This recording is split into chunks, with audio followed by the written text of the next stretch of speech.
番ってことだよね。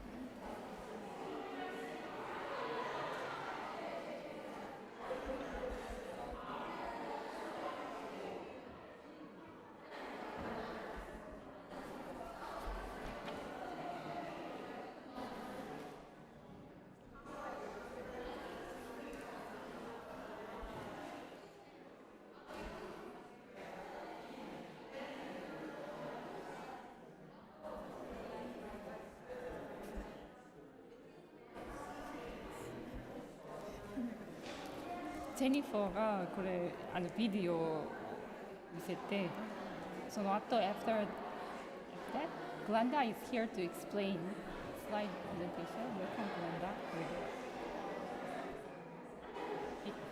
Round of applause. Next, Marie will share これビデオ。ビデオ and ビデオ。ああ、それ合ってるか。何がどこにあるの？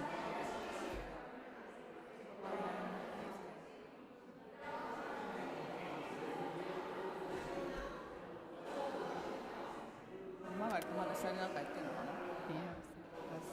ビデオこ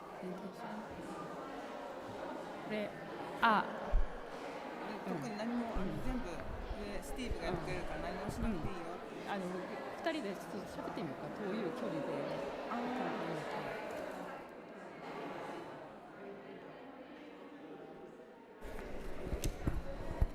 マイクテスト近くで喋らないといけないからマイクテスト。じゃあこれぐらい、多分大丈夫で、結構近づいた。じゃあでもミキさんが最初いっぱい読むからミキさんがこっちに。マガリと来ないでしょ。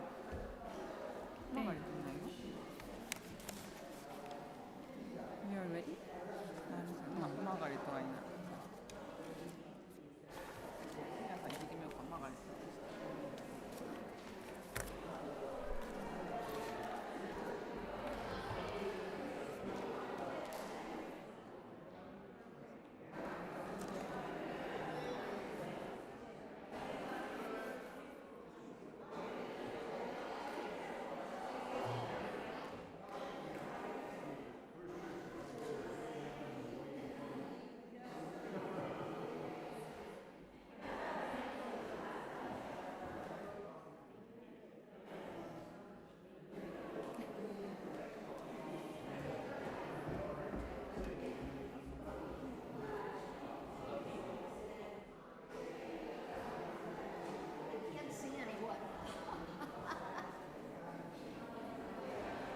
It's the weirdest feeling. I'm not going to see anyone the way the piano is.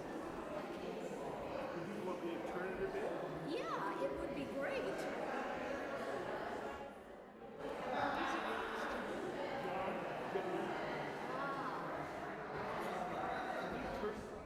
I can't see the signals at all. Well, would you like us to close your Okay, we'll put it out. How do you want it turned? I guess it should turn this way so I can see a little bit better. Okay, where the singer should be over here? Okay. We can do that. You're in pretty cool. Okay, Is that better? that's better. All right. Hopefully I can see. I don't think.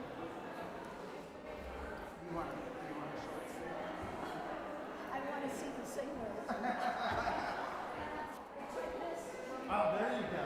Yeah.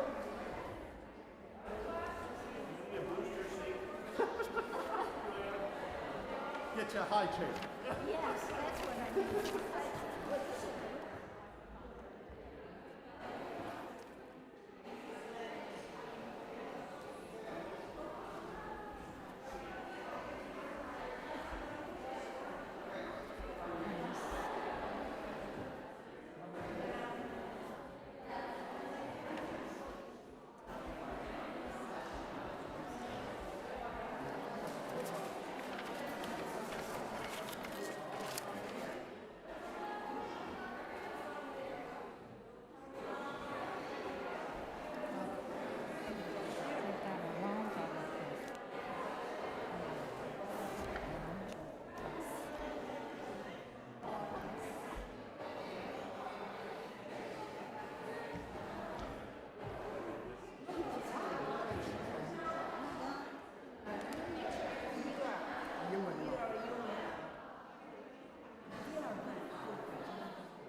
There she is.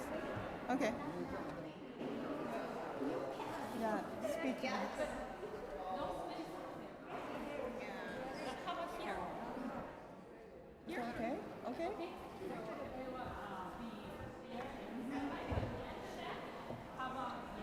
Go this way and one by one. No, here. いいのかな After the introduction start. Maybe start? Okay. Okay. Good morning. Welcome everyone, and what a beautiful day today. We can't ask for any more. It's just a perfect day for this event. Please allow us to introduce ourselves. My name is Miki Ogake, My name is Myung-gu. and our class is taught by Jean Chan and Margaret Brack. Myung and I are coordinator for the Live in America 45th Cultural Art Festival. Thank you everyone for being here. We are grateful and honored to deliver this welcome speech on behalf of all the students to our beloved teachers. I would like to express our gratitude to all our teachers. Thank you for being here for us every week. Some classes meet on Thursday, others on other days of the week, supporting us, showing us how to navigate these challenging times, whether online, at the church, or hybrids. This has meant a world to us. We are very grateful to the founders of the Live in America program, Joanna Tsuyuki and Harriet Yamashita, for the vision they had for this program. To the current coordinators of the program, Linda Camp and Diane Gismond, the lead coordinator, our deep appreciation for your steady, effective leadership.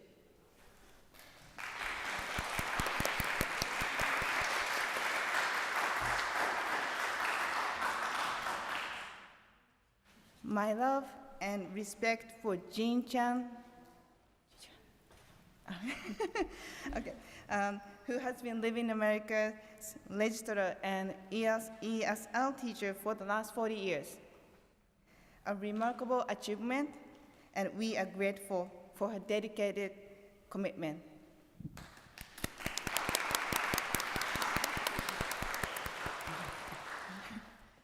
Okay. To Margaret, you guided Myung and I through this process. We couldn't have done it without you. Thank you so much.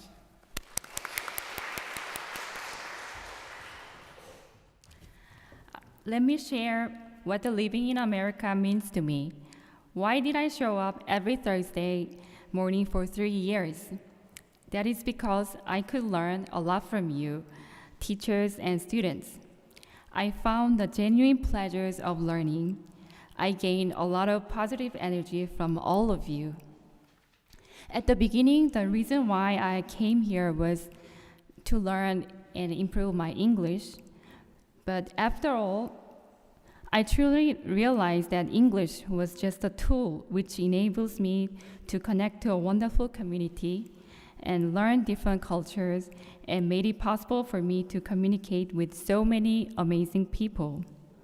By coordinating this event, I came to realize how much time and passion and effort our LIA teachers put in to prepare for every single class and event.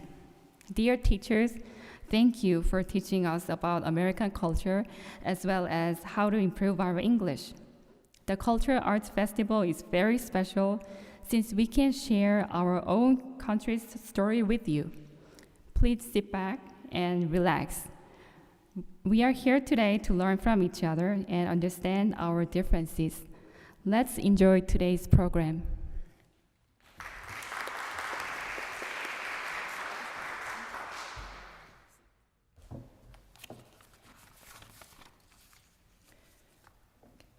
We would like to start this program with a prayer. May I call on Diane Gismond to lead the opening prayer. I am requesting everyone to stand up.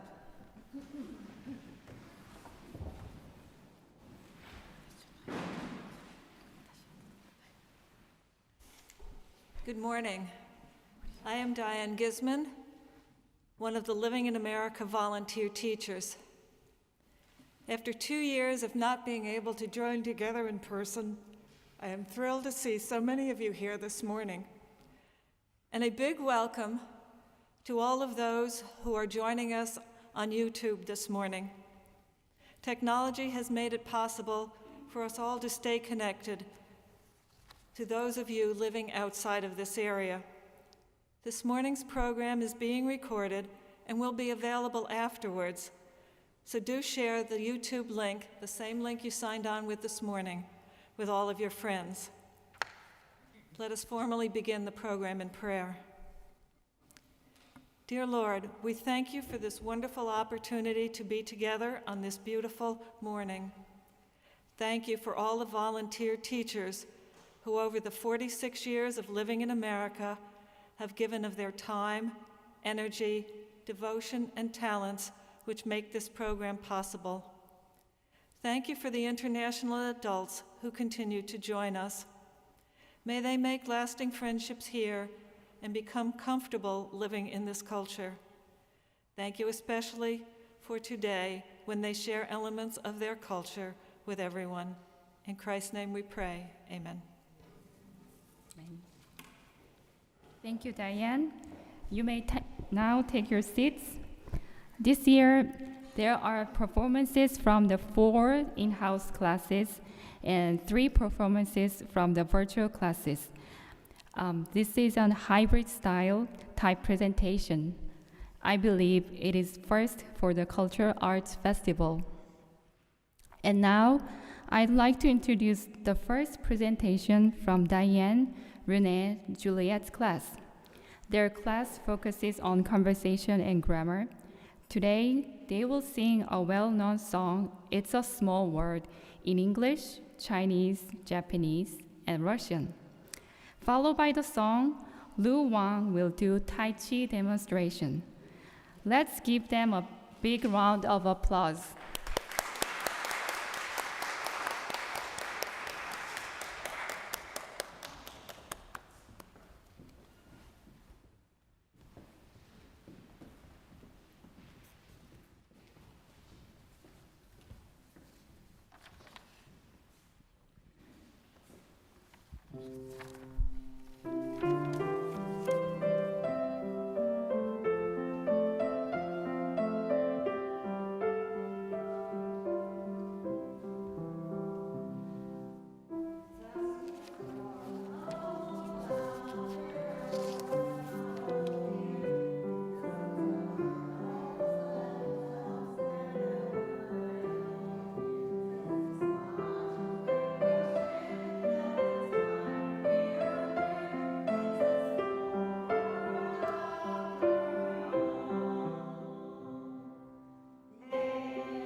Thank you. The song was a pleasure to listen to. I can't get the song out of my head. Also, what an excellent performance by Lou. The movement was like water flows. We gained a lot of energy from watching his performance, didn't we? Now, let's move on to the next presentation about furoshiki from Yuko and dance class. This class covers conversation, grammar, and vocabulary. Furoshiki are Japanese traditional clothes used to wrap goods. I'm from Japan, but I don't know much about them. So today, I'm very looking forward to learning my own culture, learning about my own culture history and country's culture. Now, please put your hands together for Yuko and dance class.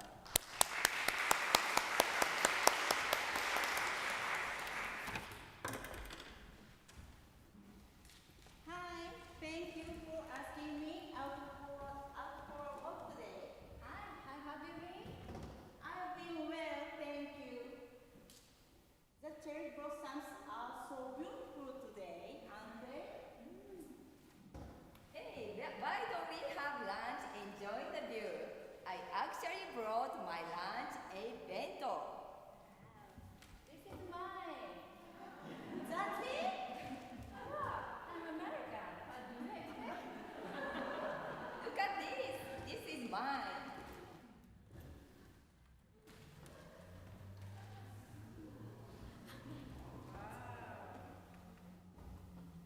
What's that?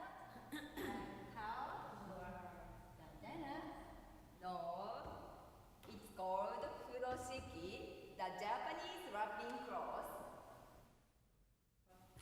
And how you use it? Furoshiki can wrap anything in any sizes, and they can also be used as placemats. Like this. Oh, that's very useful. Yes, they are washable and reusable, and they come in various colors and designs. Quite beautiful.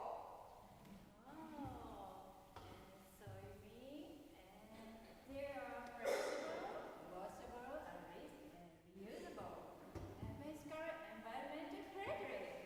Yes, exactly. You should get one.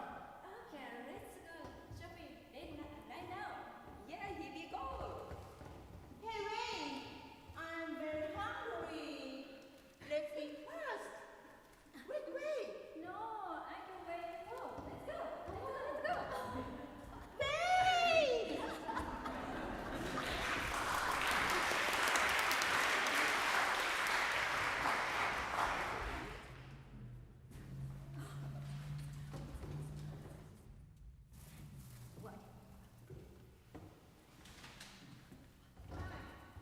This is some wine to bring to the party today. Sounds good? How about this? Nice. Let's do this. Do you have a bag? Yes, I do. Oh, it's broken. Oh, I'm sorry. What shall we do? Ta-da! What's that? This furoshiki wraps them, styles, and make it easy to carry.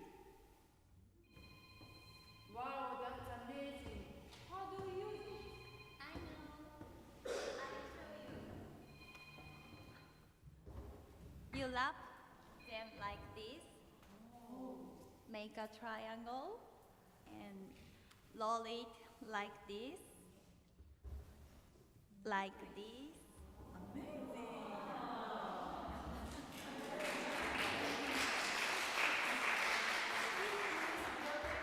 And even has handles. How useful and convenient. Wrapping a gift in a furoshiki is a very bright and thoughtful way to present it. I think so. Let's go to the party. Sure. Let's go!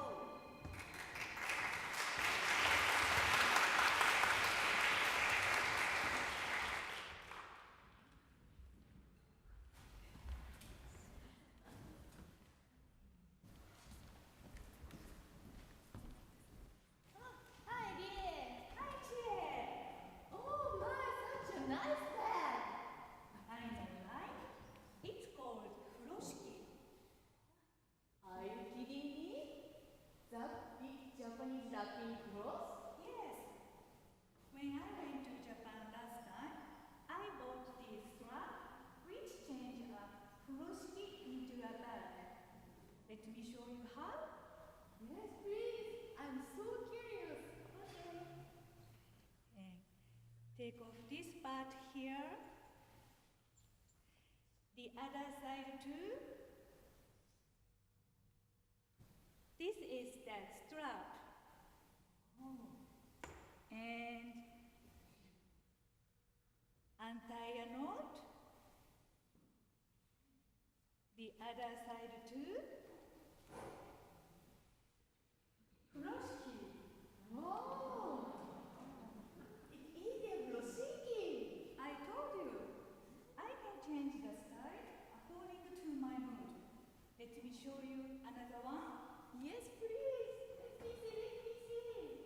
Okay. Oh, so beautiful. Oh. First, hold it up to make a triangle like this, and tie a knot on one end, the other end too.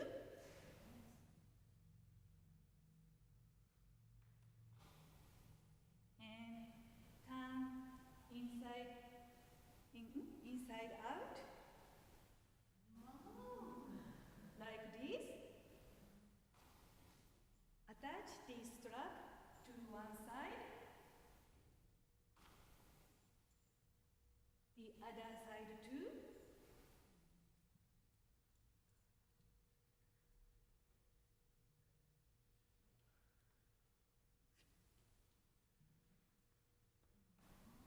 Very easy.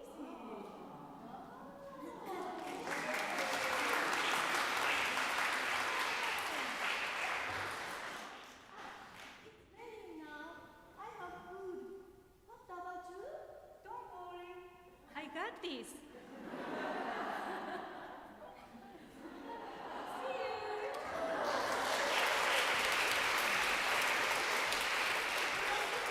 So useful. I'm so jealous. I'm gonna go get one now.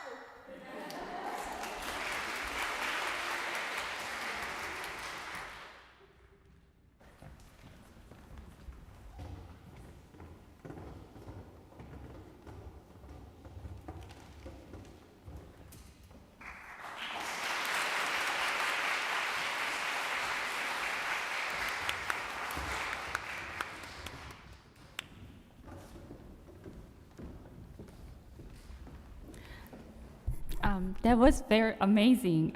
I was very impressed by their demonstration and also their acting. I'm pretty sure that I will implement some of their ideas into my daily life. I especially like the bags. All right, let's turn to the next presentation. The next class is Kathy and Olga's. Their class focuses on reading and discussion. Today, they will talk about marriage market. From the title itself, it already sounds very interesting, and I can't wait to hear what they say. Let's give them a big round of applause.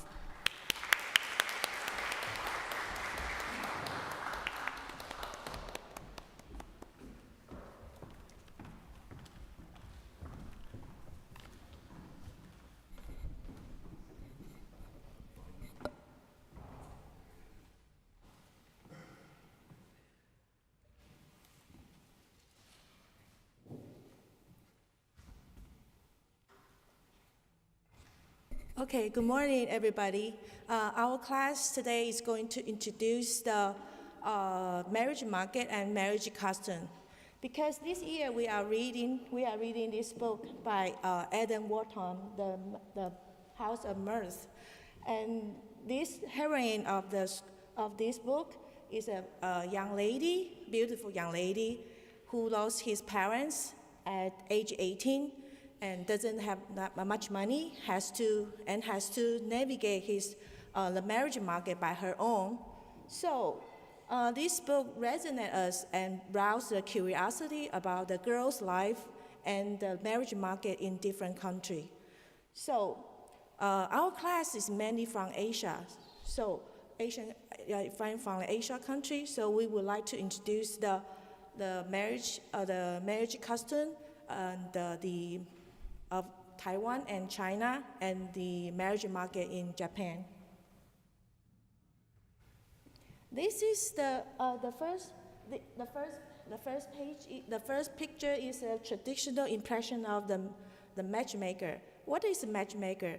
The matchmaker is when the boy or girls approach to the adulthood and the marriage age, their parents will provide information to a person who called the matchmaker. The matchmaker will match the boy and girls based on their parents' expectation. So you could see the second picture. You can see the father was explaining the criteria of and the expectation of her daughter to the matchmaker. And this is also the paint about when it's about the early 20th century. The matchmaker is sitting beside the bride's mom and talking about how matched they are. So right now in Taiwan, the matchmaker still exists, and quite a lot of people get a happy marriage by the matchmaker matching. So, and some people even turn into the business to make a profit from it. Yeah. And nowadays in China, because the unbalance of the gender, so some young generation couldn't find their Mr. or Mrs.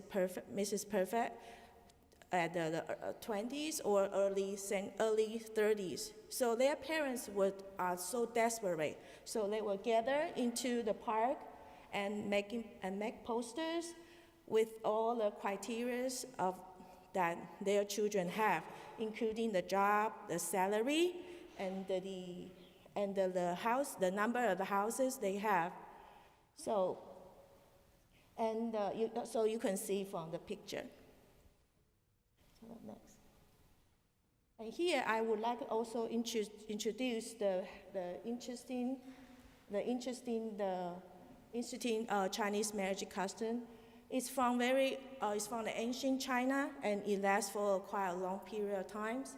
That even now it's still popular. That on the day of ceremony, the newlywed couple will cut small portion of the hair and tie them together. It represents the happy marriage, and they could love forever. Yeah, and then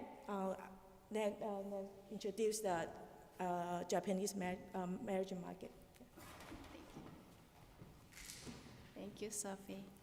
So I'm going to talk about marriage markets in Japan in high society around 1900 and in common people after World War II in Japan.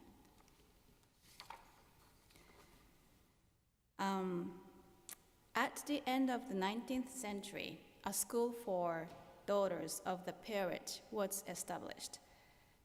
Most subjects were not much different school nowadays. But in addition, there were subjects such as sewing or manners, as they were expected to be good wives and wise mothers. So what was the real purpose of the class visit? Schools in Japan held a day for parents to visit the class to see how students are studying. There was a real purpose hidden in the class visit in this school. It didn't refer to the parents of the students. It was for parents and their sons themselves looking for their sons' future wives. It was the most convenient way to find brides because they didn't need to verify their identities. The criteria for finding brides were appearance, how she looks, and behavior. It was common to get married before graduation and drop out of school. So the students who remained at school until graduation were called graduation phases.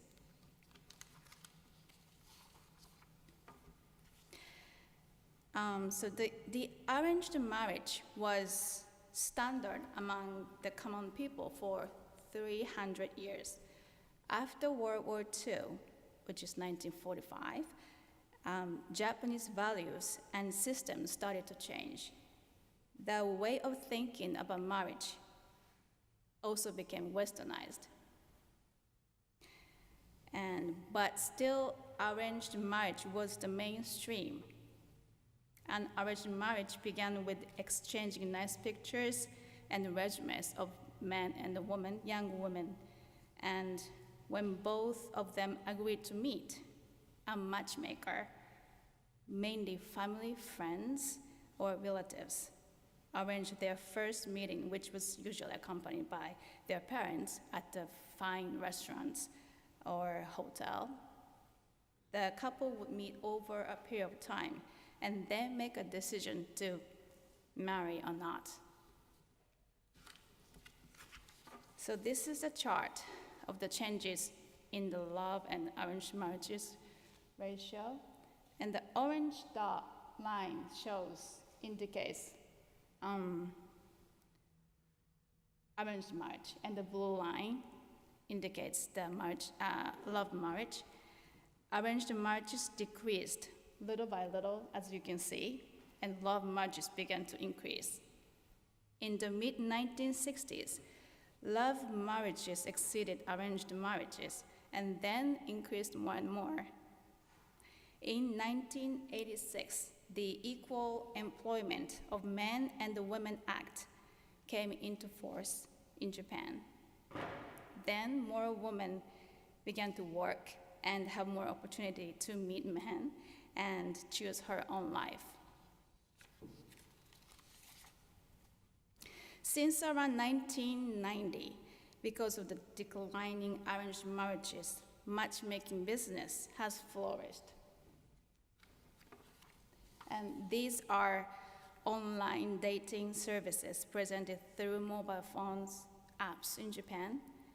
With the spread and development of the internet, matching apps have become one option for finding a marriage partner.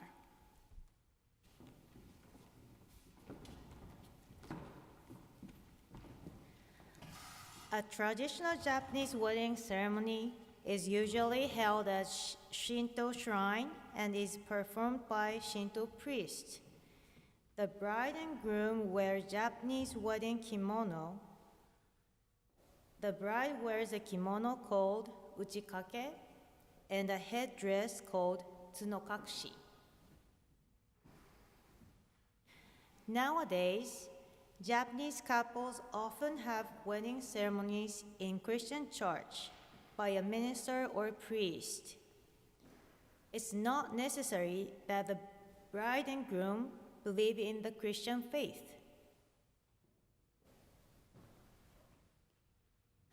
Lastly, we would like to show you different kinds of kimonos. From the left, hakama, uchikake, furisode, tomesode. The hakama is worn over a kimono. It was adopted by a women's school as a uniform. Because the traditional kimono was too restrictive and prevented women from participating in physical activities. Nowadays, the hakama is worn for graduation ceremonies.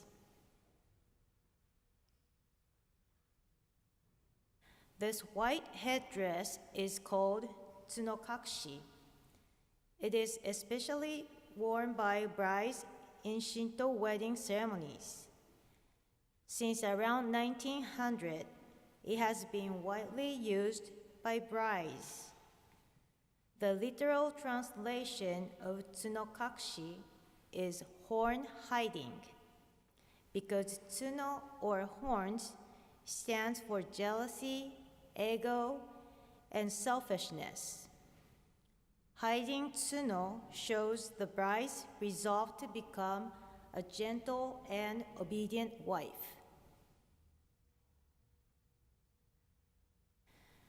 The most formal kimono for unmarried women is called furisode. The pattern is gorgeous and has long sleeves. Nowadays, furisode is mostly worn at seijinshiki ceremony to celebrate all those who become 20 in the year. Once a woman gets married, she can no longer wear furisode, but instead, she wears tomesode, which has short sleeves. A black tomesode is the most formal, and it carries the family emblem on the shoulders and back.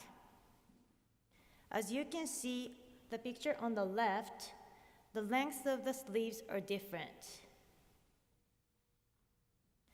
Our class has continued meeting with students from all over the world via Zoom, and this presentation was prepared by the members in Japan and New York. It was interesting to have this topic, and we would like to thank Kathy and Olga for helping us make this presentation. Thank you very much.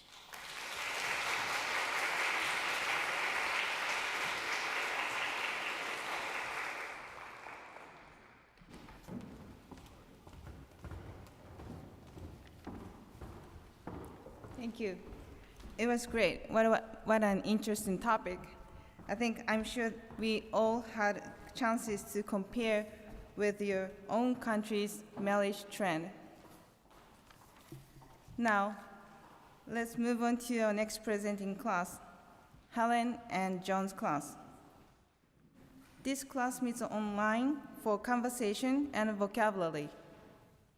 Today, they will introduce Tibetan culture and perform a Tibetan dance. First, we'll watch the recorded video presentation and followed by Tibetan dance. Let's play the video first.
Ladies and gentlemen, now please join me in welcoming Fen Jin and Yaping.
That was very graceful and beautiful. Thank you again. Moving right along, it is now my pleasure to introduce Glenda and Linda's class. Their class meets online and focuses on conversation. They have sent us video presentation, and also Glenda is here from North Carolina for the presentation. First, in video, Jennifer will introduce the Terracotta Warriors of Xi'an. After the video, Glenda is here to explain slide presentation. Next, Marie will share her thoughts about a sense of belonging. Let's watch the video first.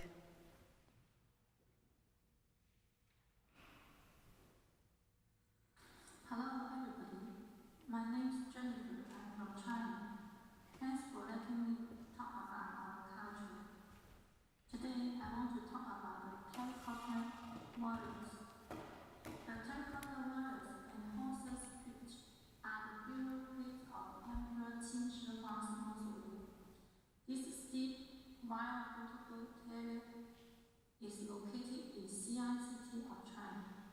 The cemetery with its vast scale and numerous burial objects is like a rich underground treasure house of cultural values. The discovery of the terracotta army pitch on its eastern side since 1974 shocked China and the world. It was one of the greatest archaeological finds of the 20th century about the beginning of the Qin dynasty. The museum is built on the original site of the terracotta warriors and horses pitch. The Qin replaced the human martyrdom with pottery figures of the Chengqiu period. This culture continued into the Han dynasty. The terracotta warriors and horses of the Han dynasty are also very impressive. Qin Shi Huang mainly relied on military force and conquer the 6 states. So Qin Shi Huang wanted to take his army underground after his death, not only to protect his mausoleum, but also to promote his military prestige while the most important thing is a mausoleum system. In the future, if you would like to visit China, this is the place I want to recommend. Thank you. Now, everyone please welcome Glenda with a big round of applause.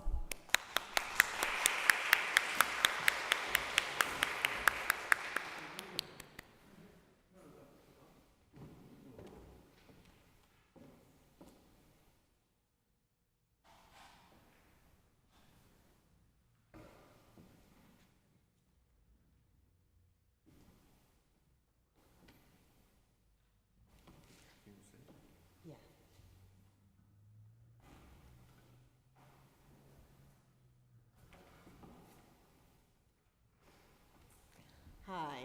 I must say that I had very good luck to be present in Shanghai in 2001 when I first saw the terracotta soldiers, which I found very fascinating. So when Jennifer decided to do a program on this, I was very excited about it. And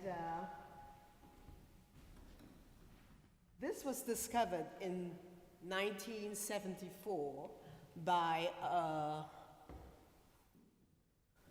a farmer who was plowing his land. He was plowing and then he found certain images, and as he continued digging and digging, he found more and more. And then he found out that this was a very interesting discovery. He notified the Chinese government, and they came and they found out that it was really a treasure. Apparently, this has been underground for 2,200 years, and it was never discovered before 1974. So, of course, it was fascinating to them. And what the Chinese government did was they confiscated the land and they made a museum on that very same ground. So what you're seeing here is exactly where they found the terracotta soldiers. And they did that because they didn't want to move all of these things. There were too many of them. So they made a museum on the very same ground. Since 1974, they have been digging on, and it took this long because they do not want to disturb the terracotta soldiers and the weapons and everything that they found there. Apparently, this was done by the first emperor of China, who wanted to preserve himself, his legacy, and this is why he created this, to have these soldiers protect him in the afterlife. And I found out there were 10 interesting facts about this discovery. First of all, it was discovered by accident by the farmer.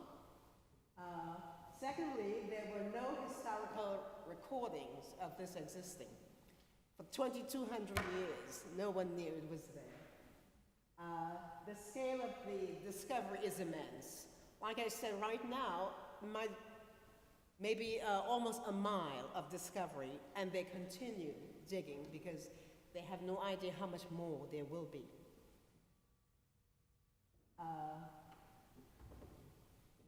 And the thing is, amazingly, no two figures are exactly alive. Like human beings, the soldiers were the soldiers, and they were all different. These were all separate soldiers who were going to protect the emperor in his afterlife. You know, it's like human beings, we're all different. And yes, as I mentioned before, they were part of the emperor's service for immortality, to take care of it. And it's not just soldiers, it's like a whole army. There are weapons, there are swords, there are shields, there are different things, there are cooking equipment, etc. So it's not just soldiers, it's a city under the ground. And the figures were an early feat of mass production. Although they were mass production, no two soldiers were alike. And I found out also that the soldiers were actually painted. During that time, they used different paints, and they painted the soldiers, they painted their uniforms in different colors, etc. So they stand out. And in the scene, you can see where the soldiers were armed with their weapons. You know, just soldiers prepared to protect their emperor. And from what I understand, and as stated there, although they discovered the emperor died before this was completed, but they kept it and buried it with him. And although they found his tomb, it has never been opened to this day. So I guess there's a lot of mystery in the future. It would be fascinating to find out the end of this. As I said, they're still digging, and this may go on for many, many years because they want to be as delicate as possible and preserve it as the original. So if you're ever in China, if you're ever in Shanghai, in Xi'an, I think this should be a very, very interesting trip, and I highly recommend it. As I mentioned, I have seen it twice, in 2001, and I went back in 2012 with my husband, and we were very fortunate to meet the farmer who made the discovery. We have pictures of him, and he signed his book for us. And that's it. I highly recommend this.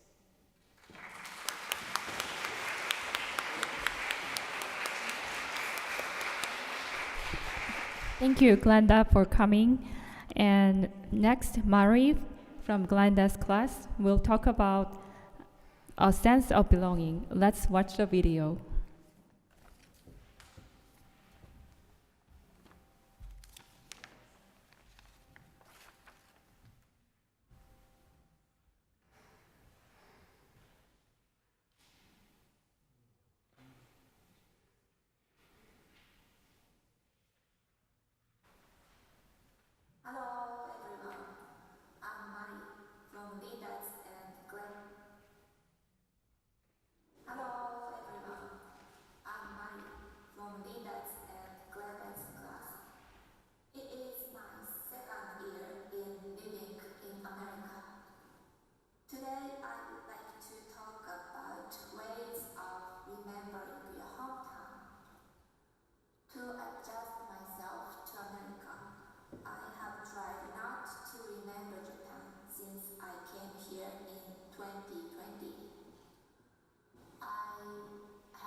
It was lovely to have Mari and her daughter sing together. Okay. Last but not least, next class is Jean from Jean Chan and Margaret Black class.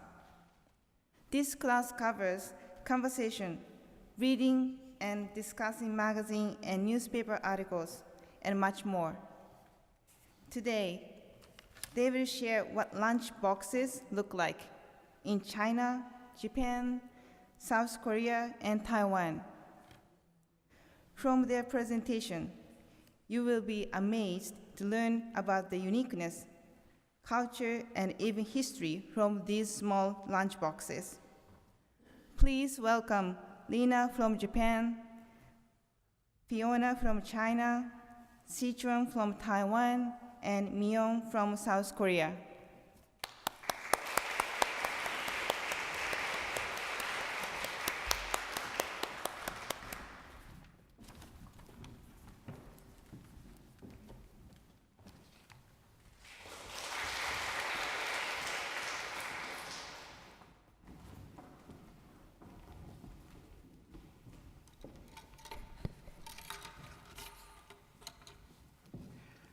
Today, our class will present to you lunch boxes from Japan, South Korea, Taiwan, and China.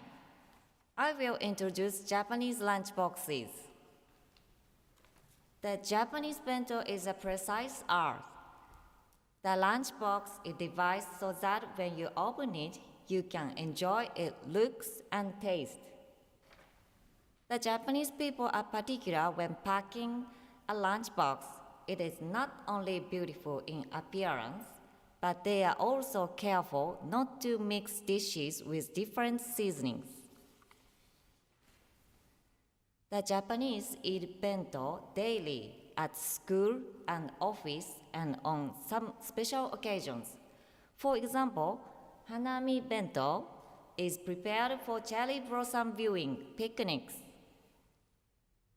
Makunoji bento is eaten during the intermission of kabuki, a traditional performing art. Soraben and ekiben lunchbox is enjoyed on the airplane on the train. Sora means sky, eki means station. The ben is the abbreviation of bento. The bento started 1200 years ago for picnics when viewing sakura blossoms or fall foliage in autumn. In the year 720, bento was for rice balls, onigiri, made in different shapes. In 1939, Hinomaru bento became popular. It consists of rice and umeboshi, named after the Japanese flag Hinomaru. Recently, kyaraben and art bento have become a new Japanese bento culture. Kyaraben includes characters and animals and is loved by all ages. It is also posted on Instagram and Twitter, and it is popular all over the world. A personal story about bento. I made them for my son's field trip when he was a preschooler. When I used cute character wrappings for rice balls and character pics for vegetables, etc. My son loved them, and he ate a lot.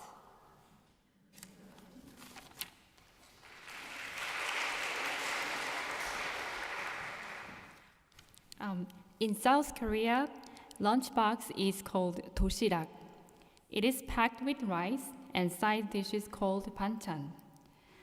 Popular banchan includes spam like ham, seasoned dried squid, stir-fried anchovy, sweet black beans, bulgogi, kimchi, fried eggs, dried seaweed, vegetable, etc. People eat lunchboxes mostly in school. Nowadays, most schools provide a free school lunch, but when I was in school back in 1990, students brought their own lunch boxes. Students usually bring kimbap, to their school field trips. Kimbap is made with sesame seasoned rice, includes vegetable, ham, and meats that are rolled with dried sheets of seaweed. In 1970, aluminum rectangular-shaped lunchboxes were wrapped with cloth. Some classrooms had a stove, so students stacked their lunchboxes on the stove, which kept them hot. Between 1960 and 1970, white rice was very expensive and scarce. So students had to bring multigrain rice, not white rice, due to a government policy.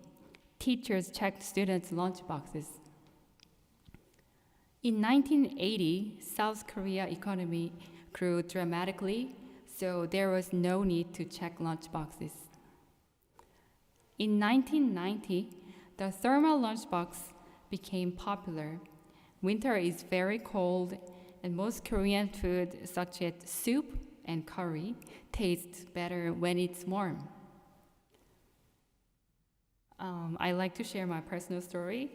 In South Korea, high school students have a 16-hour school day with classes from 8 a.m. until 9 or 10 p.m. It's hard to believe, right? High schoolers need one lunchbox and one dinner box. My mom has 4 kids. So guess how many lunchboxes she made per day? 6 lunchboxes every day. I always remember she woke up early in the morning and tried to pack them with the most delicious banchan for us. Lunchbox always reminds me of my mom's diligence and love.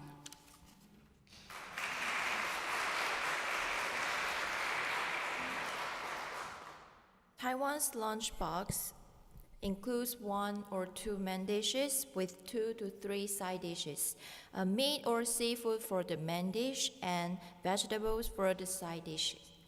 We usually like to eat lunch while it's still hot. The key words for our lunchbox are balance and a hot meal. At school, you can bring your own lunchbox or choose the meal provided. A lunchbox meal is also eaten at the office. If you are attending a seminar or training program, usually the organizer will order lunchboxes for the participants. There are 2 differences between past and current lunchboxes. One is the material of the lunchbox. It is used to made from styrofoam because it was good for heat preservation, like this. Now we know this material will harm the ecosystem, so it is rarely used. Second is the price. Lunchboxes were for quick convenience, so the price was affordable. Nowadays, you can find lunchboxes for a large variety of purposes and needs.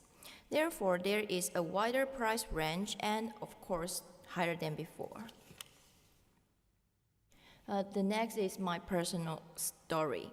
When I was little, I liked my mom's dishes very much. The school's meal didn't taste as good, so I asked my mom to prepare a lunchbox. My mom prepared the lunchbox from the evening's meal. I ate it the next day after it was refrigerated and reheated again. Now the taste wasn't as good when I ate it at dinner the night before. I felt sad because I loved my mom's dishes but didn't like the taste after it was reheated. When I moved to Japan, I was surprised to learn that most people prepare lunchbox in the morning to maintain its freshness. And that's the solution to the problem.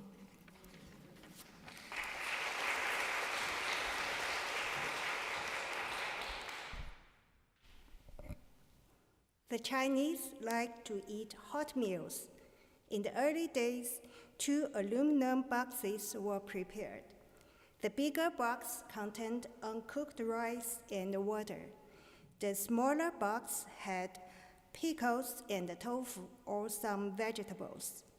Factories and schools provided steamers. The bigger box was placed in the steamer in the morning. By lunchtime, the rice was cooked. The Chinese prepared lunchbox daily for office and the factory workers and the students. Lunch boxes are also used for field trips. Today, people use apps to order. Order online and the food will be delivered in less than 30 minutes in China. It's very convenient. No need to prepare your own. But recently, young people, for health and economic reasons, make their own lunchbox. When I was in middle school, most students didn't bring a lunchbox. Students returned home to have lunch. My home was very far from school. Therefore, I used an aluminum lunchbox. My mom put sausages in the rice, making the rice very yummy. One day at lunchtime, I discovered somebody had stolen my sausage. It was a nightmare for little me. Today, I prepare lunchbox for my children. The school doesn't offer equipment for reheating food. Therefore, I make something cold: dumplings, stirred noodles, fried rice with egg, and fruits. Thank you.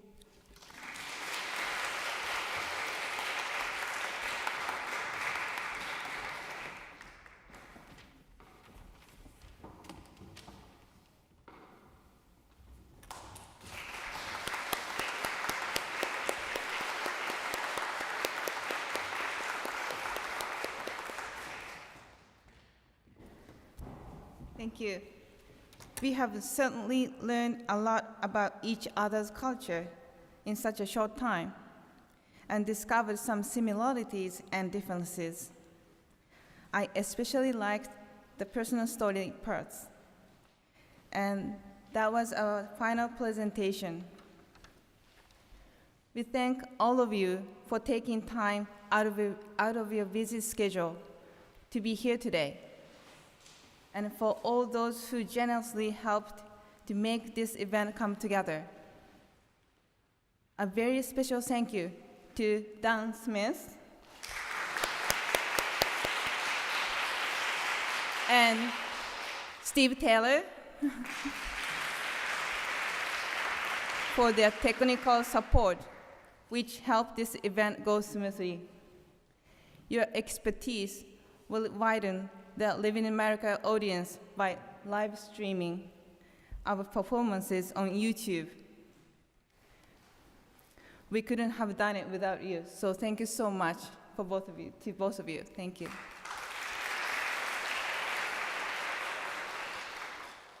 I hope all of you fully enjoyed this program.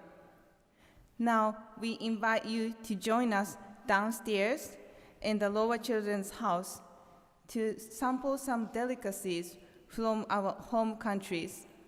Please follow the crowds.